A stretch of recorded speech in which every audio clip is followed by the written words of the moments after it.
पिछले काफ़ी रोज से लेकर इंडियन मीडिया आउटलेट्स के अंदर एक रिपोर्ट पब्लिश हो रही है। बहुत सारे इंडियन मीडिया आउटलेट्स ने ये रिपोर्ट पब्लिश की है कि पाकिस्तान के पास सिर्फ 4 दिन का गोला बारूद है। यानी पाकिस्तान सिर्फ 4 रोज तक जंग लड़ सकता है, इससे ज़्यादा पाकिस्तान जंग नहीं लड़ सकता। उनके पास इतनी ज़्यादा गोला बारूद नहीं है। अब इन खबरों में किस हद तक सच्चाई है, इस पे बात करते हैं, लेकिन पहले देख लीजिए कि इंडियन मीडिया ने क्या रिपोर्ट्स लगाई हुई हैं। दी टाइम्स ऑफ इंडिया रिपोर्ट कर रहा है कि आर्टिलरी क्राइसिस पाकिस्तान समो could last only 4 days in war report. If a war between India and Pakistan breaks out, it may only last for 4 days due to Pakistan's dangerously low stockpiles of artillery ammunition, news agency ANI reported citing sources. अब मुझे बड़ा ताज्जुब हुआ कि ये कौन से sources हैं ANI के जो कि इनको बता रहे हैं कि पाकिस्तान के पास सिर्फ 4 दिन का गोला बारूद है। दुनिया की 6ठी-7वीं बड़ी फौज है पाकिस्तान के पास, न्यूक्लियर पावर है, लेकिन ये कह रहे हैं कि 4 दिन की कैपेसिटी है पाकिस्तान की जंग लड़ने की, उसके बाद पाकिस्तान जंग नहीं लड़ सकता। ये बातें इनके पॉलिटिशियंस भी कहते रहे हैं इन्हीं रिपोर्ट्स के आधार पे। हत्ता कि ये जो रामदेव भंगी है, रामदेव भंगी भी इस तरह की बातें कर रहा था कि 4 दिन के अंदर पाकिस्तान के 4 टुकड़े हो जाएंगे। तो ये कौन से सोर्सेज हैं जो कि उनको इस तरह की बेवकूफ़ाना बातें बता रहे हैं, ये जानने का मुझे बड़ा एक क्यूरियोसिटी हुई। तो आगे जब नीचे मैंने रिपोर्ट पढ़ी तो इंतहाई मायूसी हुई। ये सोशल मीडिया की पोस्टों को सोर्सेज बता रहे हैं। ये जो रिपोर्ट्स इस तरह की छाप रहे हैं ना, सोशल मीडिया की पोस्टों के हवाले से छाप रहे हैं। इसी रिपोर्ट के अंदर टाइम्स ऑफ इंडिया कहता है, according to ANI, social media post on X in April 2025 indicated that essential 155 mm artillery ammunition crucial for Pakistan's artillery-focused strategy was sent to Ukraine, resulting in critically low reserves. The transfer of 155 mm ammunition to Ukraine has left all corresponding artillery systems, including self-propelled and MGS units, with insufficient ammunition stocks. Social media की post के हवाले से वो report कर रहे हैं। अब social media पे तो दुनिया भर का गंद पड़ा हुआ होता है, दुनिया भर का झूठ आपको सोशल मीडिया पे मिल जाएगा। कोई भी सर्च मारें, इसका कुछ ना कुछ रिजल्ट आपको नजर आएगा, कोई ना कोई इस हवाले से पोस्ट आपको नजर आएगी। जितने मुंह उतनी बातें। सोशल मीडिया तो हर कोई इस्तेमाल करता है ना, तो कोई भी कुछ भी लगा दे उसके ऊपर, तो क्या उस पर आप स्टोरी बनाएंगे मेन स्ट्रीम मीडिया के अंदर? है ना इंतहाई बचकाना बात ये। लेकिन इंडियन मीडिया तो इंडियन मीडिया है, ये तो इनका वतीरा रहा है पुराना, कुछ भी छाप देते हैं। आगे वो कहते हैं मजीद कि Pakistan ordnance factories are struggling to replenish supplies amid surging global demand and outdated production facilities. Additionally, recent arms deals with Ukraine have also drained Pakistan's war reserves. Now आते हैं इस सवाल पे कि क्या इनकी ये रिपोर्ट्स दुरुस्त हैं? The answer is no. झूठी रिपोर्ट्स हैं।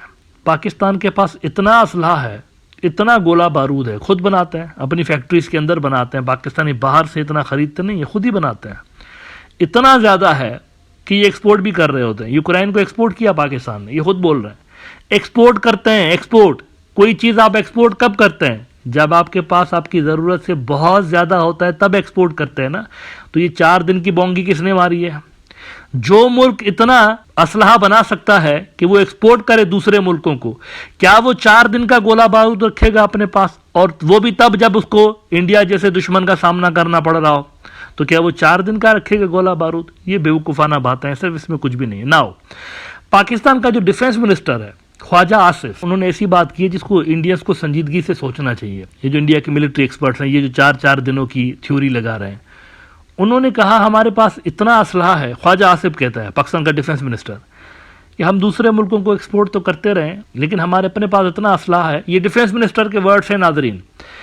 इतना असलहा है हमारे पास, वो कहते हैं कि जब हम चलाना शुरू करेंगे ना, 4 दिन गुजर जाएगा, 5वां, 6ठा, 7वां, 8वां, 15, 16, 17, 18, 19, 20, 25, 30, इतने दिन गुजर जाएंगे, असला खत्म नहीं होगा। और इनके पिछवाड़े पे इतने असले पड़ेंगे, उनके वर्ड हैं, इनके पिछवाड़े पे इतना गोला बारूद गिरेगा कि ये गिन नहीं पाएंगे कि कितनी आर्टिलरी थी। पाकिस्तान डिफेंस मिनिस्टर ने कहा हुआ है। इनके पिछवाड़े पे जब असला पड़ेगा तब इनको पता चलेगा कि पाकिस्तान के पास कितना गोला बारूद है। ये ज़रा मुनीफ फारूक, पाकिस्तान का एक बड़ा जर्नलिस्ट है, उनके ज़रा अल्फाज सुनिए कि पाकिस्तानी डिफेंस मिनिस्टर के क्या इस हवाले से अल्फाज थे। यदि वो 4 दिन की सिर्फ आर्टिलरी है ये वो, तो मैंने ख्वाजा आसिफ साहब से पूछा, ख्वाजा साहब क्या ऐसा ही है?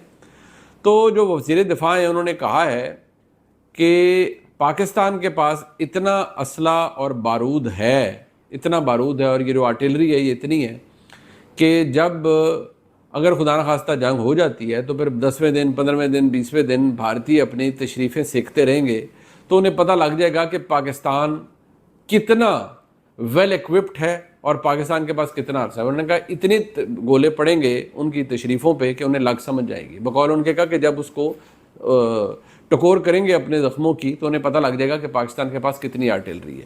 तो देखें ये सूरत हाल, और ये फैक्ट है। जिस मुल्क के पास अपनी प्रोडक्शन फैसिलिटी हो, यानी वो खुद अपना असला बना रहे हों, वो इतना कम दौरानिए का तो जाहिर सी बात है वेपन्स नहीं रखेगा। मीनवाइल एक और डिफेंस के हवाले से बड़ी इंटरेस्टिंग खबर सामने आ रही है पाकिस्तान से। पाकिस्तान ने पहला अपना जो long range ground surveillance radar system है वो डिप्लॉय कर दिया है, खुद बनाया उन्होंने।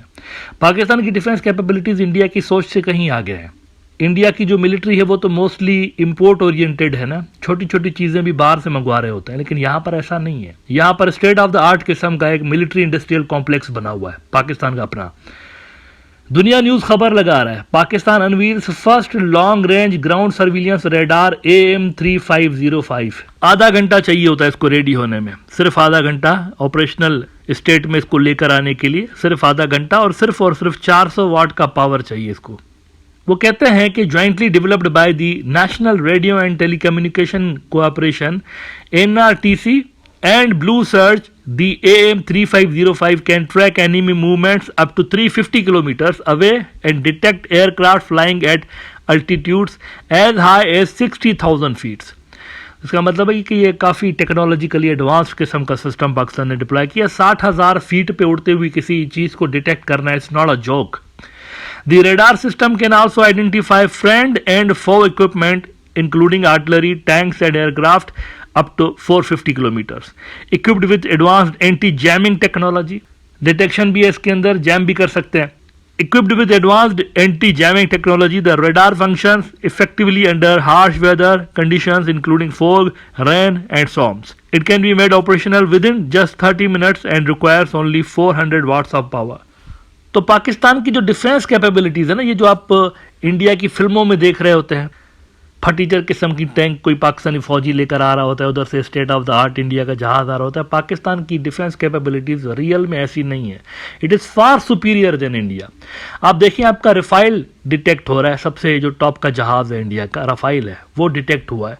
आपका सबसे बढ़िया जो सर्विलेंस का एयरक्राफ्ट है वो पाकिस्तान की नेवी डिटेक्ट कर रही है, फुटेजेस रिलीज़ कर रही है। उनको पता है इंडियन मीडिया हर चीज़ को डिनाई कर रहा होता है। फुटेजेस कल रिलीज़ किए हैं, इस एपिसोड में मैंने शेयर किए। टॉप का सर्विलेंस का इंडिया का जो जहाज़ है वो डिटेक्ट हो रहा है पाकिस्तान के रेडार्स के अंदर और नेवी डिटेक्ट कर रही है उसको। इसका मतलब है कि इंडिया की जो कैपेबिलिटीज़ हैं वो उतनी नहीं है जितनी मीडिया पोर्ट्रे कर रहा है। अगर पाकिस्तान की मिलिट्री कैपेबिलिटीज़ इतनी ही हल्के लेवल की होती ना तो नरेंद्र मोदी की फाशिस्ट सरकार अब तक चढ़ चुकी होती पाकिस्तान के इलाकों के ऊपर। मीडिया के अंदर इस तरह की झूठी खबरें लगाने से कोई सच्चाई बदल नहीं जाती, और सच्चाई यही है कि पाकिस्तान के पास इंडिया से बेहतर लेवल का डिफेंस सिस्टम मौजूद है।